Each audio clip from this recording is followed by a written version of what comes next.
เอาพี่น้องเอ้ยเปิดภาพมาก็อยู่ที่บ้านหนองบุไซเมืองท่าแตงแขวงเสกองพี่น้องโอ้เห็นแต่รถแล้วนี่เอ้าผู้ใดนี่สบายดีเด้ออ้ายโดยสบายดีโดยรถลายแท้มายังเนี่ยน้องนะเธออยากเยือนดีเขาเนาะก็บ่ได้มีเงินมาช่วยเรามีแต่โซอยากช่วยใส่เฮือนดีนี่บ่แม่นซองบอลบ่บ่เดียวบอลเดียวนี่บ่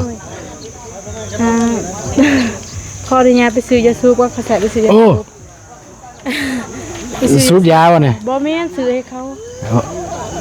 ถ้าจะให้ถือน้ำนี่เข้าไปในอยู่นะได้ป่ะแป๊บนึงไป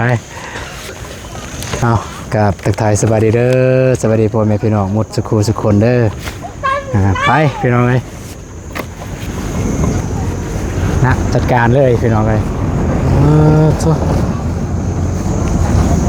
คนลายเลยพี่น้องคนเข้ามาลาย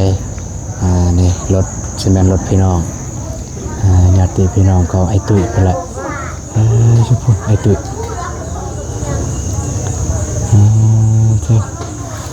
สบายดีสบายดีได้เด้อมันมียังเนี่ยมาซื้อได้แต่ซื้อน้ำสะอาด2 แพ็คมาให้เสียใจนำเด้อเสียใจนำเด้อมือได้ทรงสการวันพฤหัสนี่เราไปนะวันโลมีใช่ไหมเขาเป็นมันอยู่ใช่ไหมมาเต้เลยนี่พวกเราคนรอเป็นมาเลยสวัสดีเด้อไอแดงว่ะสวัสดี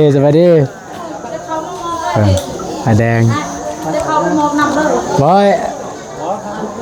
ขึ้นไปเลยป่ะเล่าให้เจ้าเนี่ย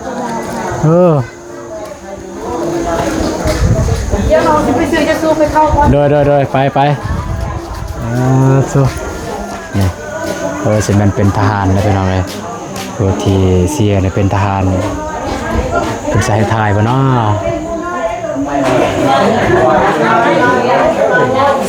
หยุดก่อนกลับไปนั่งในตู้ก่อนเราเลยนี่ป่ะต้นพันธุ์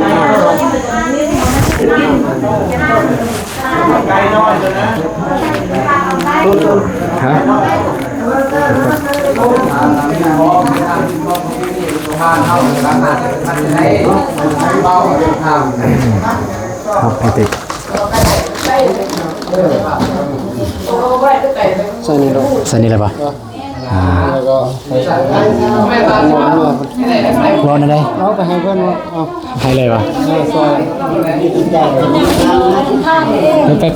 บ่เห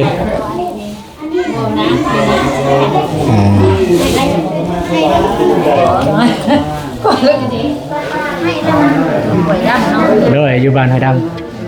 บ้านที่เพื่อนที่ผมพี่นี่ห้องเข้าห้องบอกว่าที่พวกผักบอกว่าที่ผมไปน้ำกันหัวใจกันนะไปนำรถจากญาติพี่ใส่เงิน300,000พี่น้องเลยบ่มีเงินเงินกันแล้วก็ซื้อน้ำ2 แพ็คให้เพิ่นมอบจะได้ตุ้ยให้เลยวะให้เลย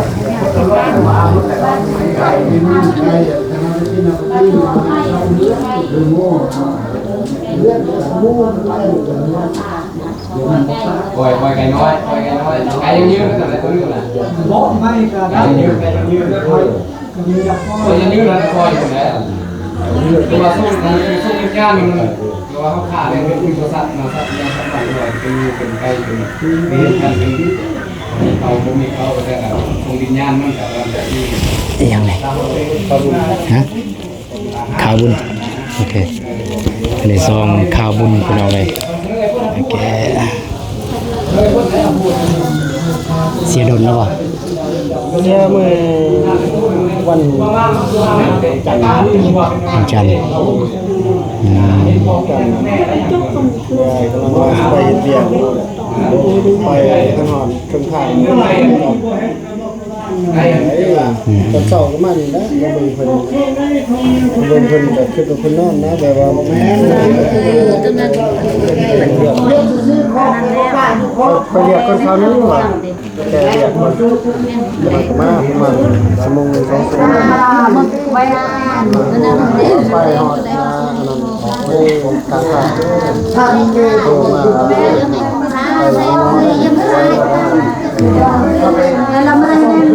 พอแท้ๆเลยบ่นะเพื่อนนายอยู่นี่บ่ เพื่อนพ่อแม่นี้เป็นนายเพื่อนผู้นายมาแต่ภาษี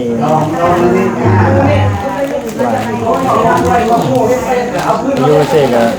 10 ปีแต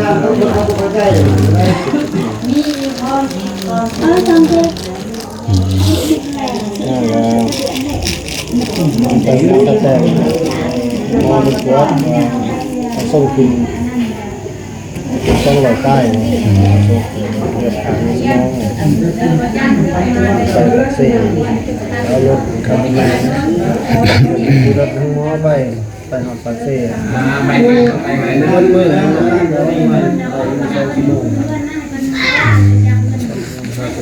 เดี๋ยว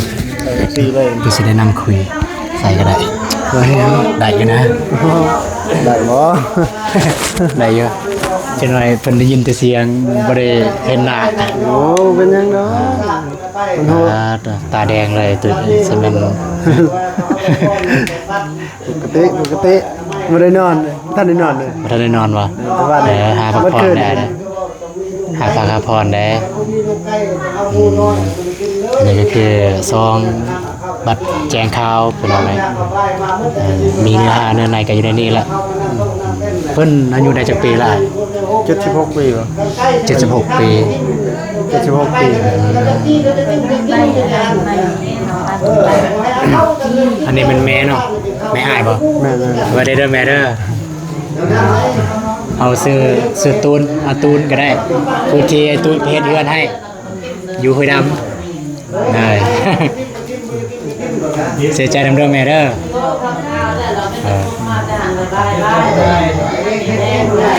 คือจังซี่อยู่ในประเทศยังไง เพิ่นร่วมกันติร่วมไอ้น้องแล้วก็เฒ่าแก่ในโฮมกันจะตั้งรวมในบ้านนะว่าสิเฮ็ดแต่ได้เวียกงานมันลุล่วงดีนะคิดของประเพณีบ้านแน่ตามศาสนาเฮาน่ะศาสนาพุทธแน่พี่แน่ ตามเบิ่งเพิ่นก็สิเป็นทหารเก่าเนาะ แม่นอันเก่าได้ออกข่าวเด้ข่าวอยู่ทะแต่งเลยข่าวทะแต่งข่าวน่ะเขาก็แจ้งเลยทะแต่งเมืองทะแต่ง เพิ่งเป็นน้องตามเบิ่งเนี่ยหยดมีลายหยดด้านจักหยดยังแหน่บ่ฮู้เฮาบ่ฮู้ หยดยังแหน่ทิ่มไว้เหลือแต่ความทรงจำคนงามความดีของเพิ่น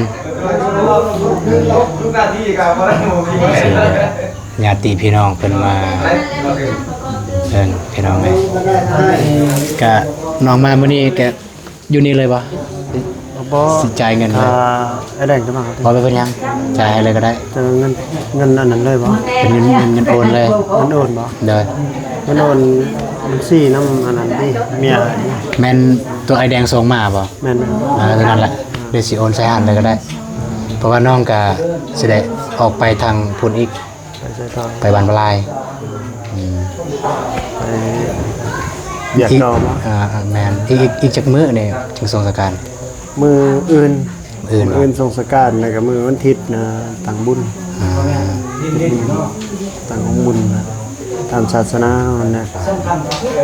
พุทธ อยู่ เนาะ วัดไต่นั่นแม่นน่ะพุทธ อยู่วัด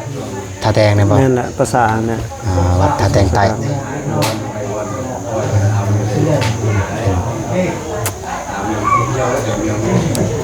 เอาอยู่นี่เลยก็ได้บ่เป็นหยัง ฮะ นั่นอยู่นี่เลยก็ได้ ดีเลยกันนะ อยู่เลยก็ได้บ่เป็นหยังแต่ว่าก่อนน่ะก็มีแต่ถ่ายเก็บอันนั้นไป เลย มันมีอ้าย ถ้าสาวนะมาก่อนคุณจับกล่อง เพิ่นก็ไปท่าแต่งบ่ เมียบ่แม่นมัน4ตัวไอแดงมันส่งมาบ่ แม่น มันต้นนั้นเลยก็ได้ ๆแค่นี้ ตัวนั้นเลยโอ้ยเขาว่าอ้ายก็ว่ามันสังแดงหั่นใจเย็นๆเพอเวียกเฮามันก็ทันได้ละเอียดแต่ว่าเฮาเฮ็ดเวียกเฮาเฮ็ดให้มันเรียบร้อยนะเฮาหมางเฮายังเรียบร้อยแล้วก็มอบเวียกให้เขาจริง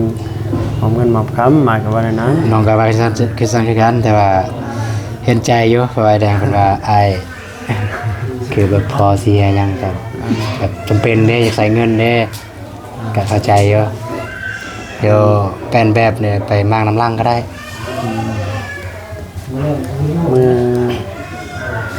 มือนั้นมือหายไปปักเสียนายกระทุกนะครับเราฆ่าคันว่าไปจับบุกฆ่าไปจับไปหมางก้อนว่าคันบอกอะถากันก็ได้เป็นยังไงว่าไปเฮ็ดแต่ละบอลนั่นนะให้เบียกมันละเอียดนะครับมันเรียบร้อยนะตัวได้มันค้างค่าเฮาก็ตามเฉพาะเพื่อนเขาแหละครับมันได้เฮาพอแก้ไขไม่ได้ถือใจแก้เลยนะ ได้ ก็มอบเบียกเลยแบบนั้นไอ้แต่ละบอลนั่นแหละ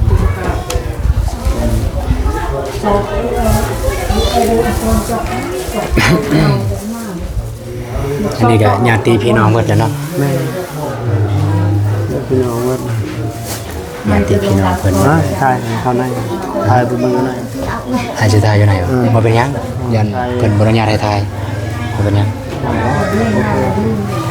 นี่ก็อยู่ในเพิ่นสิไปไกลบ่ อ่านที่จะเอาเราครับ ฮะเอาเรากันบ่โอเคไอ้มาทันแล้วจึงมานั่นเลย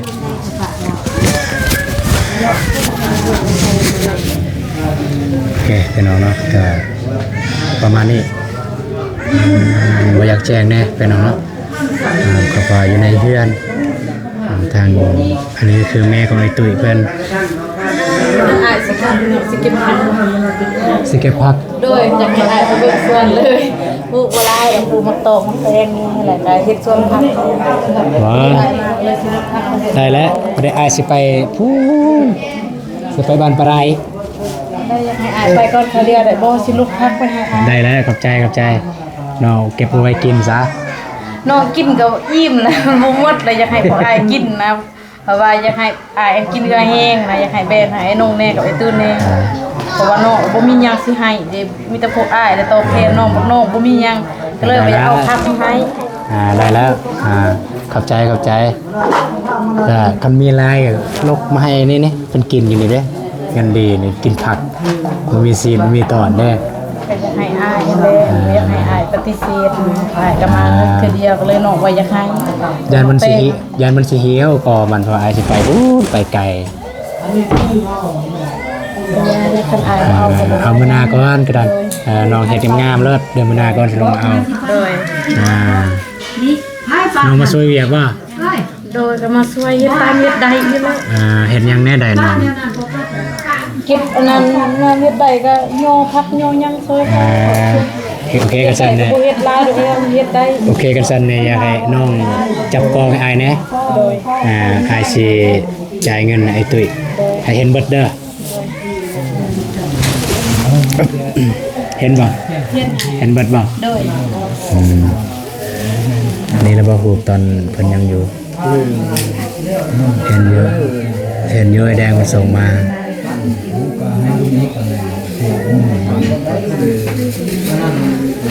เพิ่นมีชื่อว่าจังไดเพิ่นนั้นขอบุญเทงขอบุญเทนขอบุญเคนก็คือพอบุญเคนอายุได้76 ปี76 ปีแสดงว่าเพิ่นก็เกิดอยู่ในยุคสงครามตะกี้เนาะสมัยสงครามเนี่ยเพิ่นเกิดทันแล้วทางพ่อเพิ่นเสียแล้วถ้าเพิ่นยังอยู่นะจ๊ะซ้ำพ่อประตูนประจักรุ่นราวคราวเดียวกันพ่อประตูนก็เสีย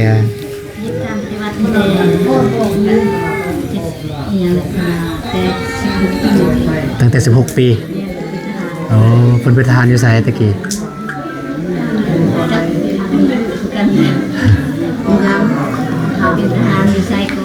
โอ้ยพูดอยู่ดึกจึงจึงก่อน ทหารยักจึง อยู่เขาดูราชการท ทางเมืองไปนำกระลงมาซีเป็นว่าอยู่ใส่คนกับไปหมดแล้ว เห็นอยู่นำข่าวเมืองท่าแตงเห็นอยู่นำข่าวซองเมืองท่าแตงกันนะเห็นอยู่ค่ะลง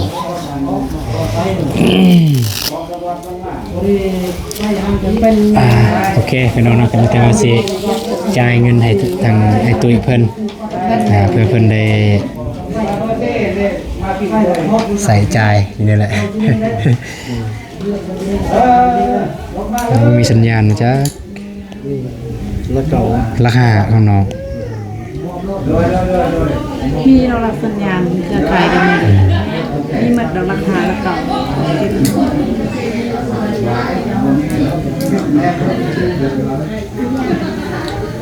เจ้าข้ามมากนะ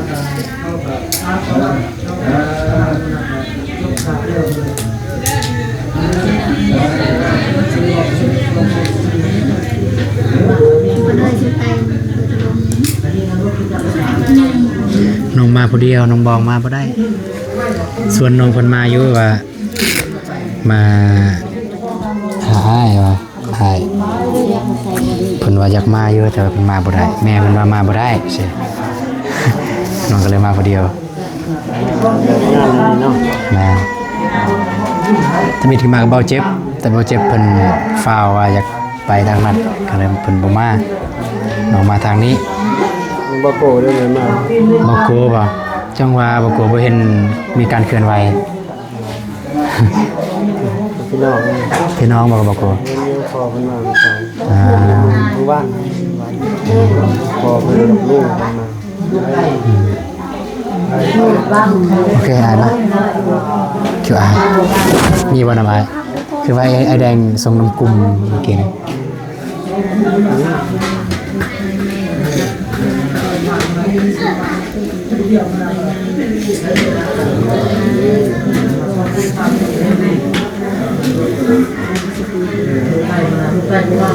โอเคอ่ะพี่น้องสิโอนให้ทางสร้างตุ้ยหรือว่าสร้างแดงรวมเลยกันนี่เนาะค่าสร้างเนี่ยมัน17 ล้านพี่น้อง17 ล้านได้5 ล้านมาตูนให้แล้ว5 ล้านยังเหลืออยู่12 ล้านพอดีจ่าย12 ล้านให้ทางสร้างตุ้ยเพิ่น นี่ก็นึ่งเลยกันก็เห็นคือเราลามซื้อตัวนี่จะไม่ไพ่เลยซื้อกันเนาะจากเลยจากตัวนี้ เห็นบ่ เย็นอยู่ แจ้งบ่ แย่อยู่ โอเค12 ล้านถ่ายน้องส้มก็ได้น้องส้มก็ได้ส่งให้แดงก็ได้ ส่งเขากลุ่มมาให้ เฟซนี่บ่มีกลุ่ม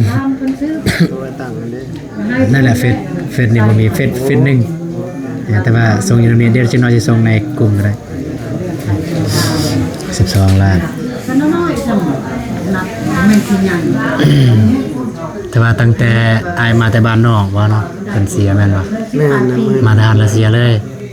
แต่ก่อนนายบ่ได้ไปเฮ็ดเวียกเพิ่นนึงเวียกเขาไล่ฝากเพิ่นบ่ได้ไปเฮ็ดเวียกมีคนมาเปลี่ยนนี่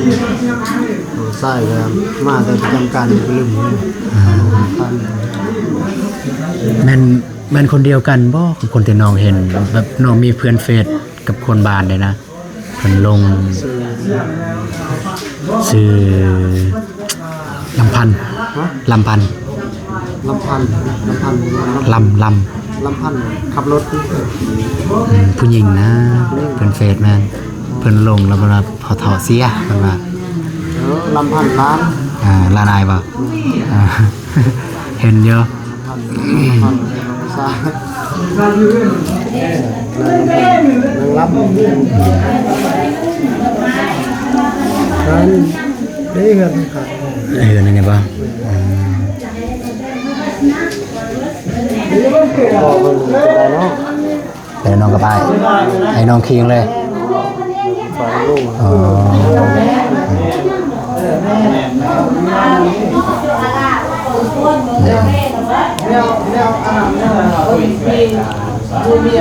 โอเคอายมันแต่ว่าจังซั่นแล้วน้องก็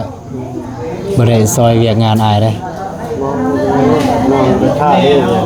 ว่าสิไปทางนั้นอีกแต่ถ้าเบิ่งแมลงถ้าน้องทันก็มันถือสิมาก็สิลอง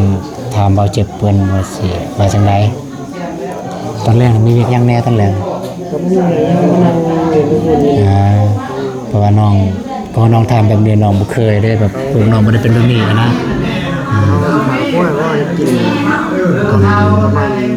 12 โมง 12 โมงกลางคืน ขาจะเป็นไทยกับมีบนเมียนสินะ อ่า ขาแล้วก็กินไม่ครับแขกมือเนี่ยแขกมีสูสกายเลยเสือคนมาคนนึงม้วนคนนึงมูสองตัว แล้วก็เบิ่งตัวจริงกันน้องบ่ได้ติดขัดหยังก็สิได้มาน้องอบอุ่นแต่คันบ่ได้มาก็ขอโทษ เด้อ แล้วก็หลังจากแล้วนี่ก็ถ้าน้องมีเงินไขเว้าเรื่องเงินเรื่องสร้างจะได้ติดต่อหาอีกถ้าบ่มีก็บ่ได้ติดต่อหา นี่ก็ติดต่อหาก็ได้ แต่บ่มี ข่าวๆไปเที่ยวไปมาหาแม่กัน ได้บัดนี้ฮู้เฮือนแล้วบัดนี้แต่ว่านี่เฮือนพ่อแม่เนาะ แล้วก็มานี่ก็ได้หรือว่าอยู่เทิงก็ได้อยู่เทิง เฮือนอายุเทิง แม่น อยู่ลงมาแต่หันก็อยู่ขวามือบ่ เบื้องลงมาแต่คนเบื้องซ้ายมือ ซ้ายมือ งั้นเราเอาสิ่งรังสีสมอยู่ทุ่งหน้าหาหวยเนี่ย มาฮอดก่อนเลยล่างสีส้ม มันก็สังไผ่ อ่าเดี๋ยวตอนออกเมื่อจะนอนสังเกตเบิ่ง มันกำนันเกิด น้องฮักนี่ก็มาช่วยไว้ตลอดเนาะน้องฮักอายน้องฮักเจ้าก็นำมาช่วยเวียกตลอดเนาะ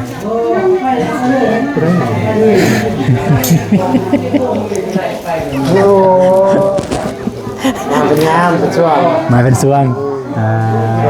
มีงานอย่างนี้นะ กันบ่มีงานบ่มาเนาะก็คนผู้ฮู้อยู่ยามงานมาซอยงานสิผู้ฮู้อยู่อันนี้น้องต้องเก็บเงินไหวบ่เนี่ย เป็นบัตรขาบุญแจงนะ อ๋อ ต่างบุญต่างยังนะเราสะดวกบุคคลค่าแล้วนะร่วมบุญนะร่วมบุญกินข้าวเหมือนกัน มือใดอันนี้ตัวนี้ รายละเอียดด้วยนะ น้องอยากฮู้ตัวนี้น้องบ่เคยเลยคือมีซองจังซี่สมมุติน้องมาน้องใส่เงินบ่หรือว่าอะไร ใส่ได้มาแต่หน้ามาร่วมโปรโมทกันนะ บ่ปกติ มือบุญจะถือเขาแบบจะใส่เงินในซอยจะถือเขาแล้วก็ถือทุกอะไรแบบ อยู่นี่บ่ แม่ ใส่นี่เลย เงินหาตามใจศรัทธา มีข้าวมีทูบ เขาจะก็ใส่ทุ่งใส่ทุ่งแล้วก็ใส่กู้แล้วก็เงินใส่ถุงในซองอะไรเนี่ย มีโอเนาะอันนี้ที่ถามเพราะว่า กู้อีดอกแกทาไปบอกเราโอ้ย อันนี้ที่ถามเพราะว่าเฮาบ่เคยเด้เฮาบ่มีแบบนี้เด้เฮาศาสนาพีบ่เคย ไอ้ยังบัวพันได้กับเรื่องเงินบัวอะไรบัวพันได้ตรงไหน โอเคไอ้มันจะจังซั่นแล้วน้องก็ตัวกลับก่อน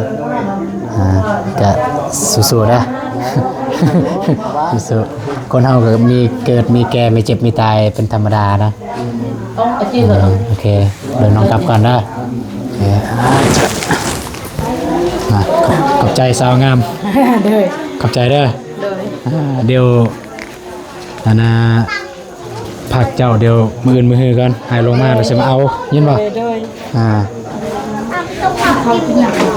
ฮะ กินข้าวกินหนัก ไอ้กินแล้วจึงมาไอ้กินเฮือนน้องบองมาแล้วจึงมานี่ มาจะใส่ เดี๋ยวเฮามาแต่ห้วยดำบ้านห้วยดำพอดีรู้จักกับไอ้ตุ้ยเพิ่นแล้วก็เพิ่นไปเฮ็ดเฮือนเฮาเพิ่นไปเฮ็ดเด้อเพิ่นไปเฮ็ดเฮือนเฮา กินในยาได้หรือ เด้อได้แล้ว ท โอเคพี่น้องเนาะก็นี่แหละเฮือนซานบ้านซองของพ่อของไอ้ตุ้ยเพิ่นก็ค่อนข้างก็คันอยู่บ้านนอกเขาค่อนข้างว่าดีและสำนี้ก็ถือว่าดีละเพราะว่าเพิ่นก็เป็นนักรบเก่าพี่น้องเป็นทหารทหารต่อต้านตะกี้ต่อต้านจักรพรรดิฝรั่งนั่นแหละตะกี้นี่ ก็ประมาณนี้พี่น้องเนาะพอดีมาเจอสาวงามพี่น้องสาวหน้ามาส่งโอ้ยยิ้มงามแต่เอายิ้มเบิ่งยิ้มยิ้มคิดฮอดเด้อบ่คิดฮอดเด้อ คิดกันโดยคิดฮอดผู้อาย คิดฮอดผู้ใดแท้คิดฮอดผู้ใดหลายที่สุด คิดฮอดหมดทุกคนเลยเพราะว่า บ่ได้โทรหาบ่ บ่ได้โทร อืม ก็เลยอยากโทรไลน์ก็เลยว่าญาติเขารำคาญก็เลยบ่ได้โทรโดย